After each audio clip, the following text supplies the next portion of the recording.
Good afternoon. আমি take pro centre থেকে আপনাদের স্বাগত জানাচ্ছি। একাদশ জাতীয় সংসদ নির্বাচনে বাংলাদেশ আওয়ামী লীগ এবং তার শরিক দল মিলে 300 আসনের মধ্যে 288 আসনে জয়লাভ করেছে। ইতিমধ্যে গেজেট প্রকাশিত হয়েছে। নবনির্বাচিত সংসদ সদস্যদের শপথ গ্রহণ অনুষ্ঠান শেষ হয়ে গেছে। এখন মহামান্য রাষ্ট্রপতি মাননীয় প্রধানমন্ত্রী শেখ হাসিনা তাকে সরকার গঠনের জন্য আমন্ত্রণ জানিয়েছেন বলে আমরা বিশ্বাসযোগ্য সূত্রে জানতে পেরেছি। তবে এবার মন্ত্রিপরিষদে একসাথ নতুন মন্ত্রী ঠাঁই পাওয়ার সম্ভাবনা রয়েছে, সেটাও আমরা বিশ্বাসযোগ্য সূত্রে জানতে পেরেছি। নির্বাচন কমিশন একাদশ জাতীয় সংসদ নির্বাচনের গেজেট প্রকাশিত করেছেন। ইতিমধ্যে শপথ গ্রহণ অনুষ্ঠিত হয়েছে। ইতিমধ্যে এখন নতুন মুখ দেখা যেতে পারে। এবার মন্ত্রী প্রতিমন্ত্রী হিসাবে বেশ কয়েকজন এই আলোচনায় রয়েছেন। তারা হলেন ব্রাহ্মণবাড়িয়ার 3 আসনের সংসদ সদস্য, ছাত্রলীগের দুঃসময় নেতা এবং 75 পরবর্তী সংকটকালে জেল জুলুমের শিকার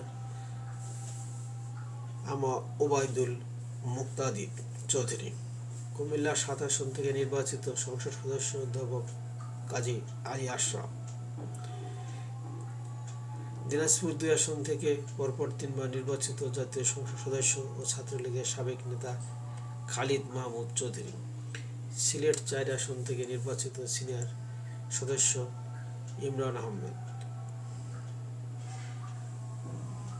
আওয়ামী লীগের মুক্তিযুদ্ধ বিষয়ক সম্পাদক মুন্সিগঞ্জ 3 আসনে সদস্য মৃণাল কান্তি দাস।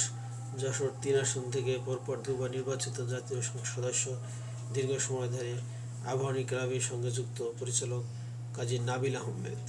কিশোরগঞ্জ 6 আসনের সংসদ সদস্য প্রয়াত রাষ্ট্রপতি জিল্লুর রহমানের ছিলেন নাজমুল হাসান পাপন। ঢাকা মহানগর উত্তর আওয়ামী লীগের সভাপতি ও ঢাকা 11 আসনের সংসদ সদস্য কেবল রহমতুল্লাহ। সুপ্রিম কোর্ট বারের সাবেক নেতা ও পঞ্চগড় 2 আসনের সংসদ সদস্য নুরুল ইসলাম সুজন। টাঙ্গাইল 7 আসনের সংসদ সদস্য কাব্বার হোসেন। দেশের প্রথম প্রধানমন্ত্রী জাতীয় নেতা তাজউদ্দিন আহমদের কন্যা শিমিন হোসেন ডিমি।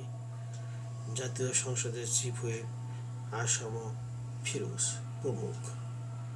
এছাড়াও মহাজোটের সরকার হলে জাতীয় পার্টির কো চেয়ারম্যান লালমনিরহাট 3 আসন থেকে নির্বাচিত সংসদ সদস্য জিএম কাদের, ওয়ার্কার্স পার্টির সাধারণ সম্পাদক ও রাজশাহী 2 আসনের পরপর 3 বারের নির্বাচিত সংসদ সদস্য ফজলে হোসেন বাসার নাম আলোচনায় রয়েছে।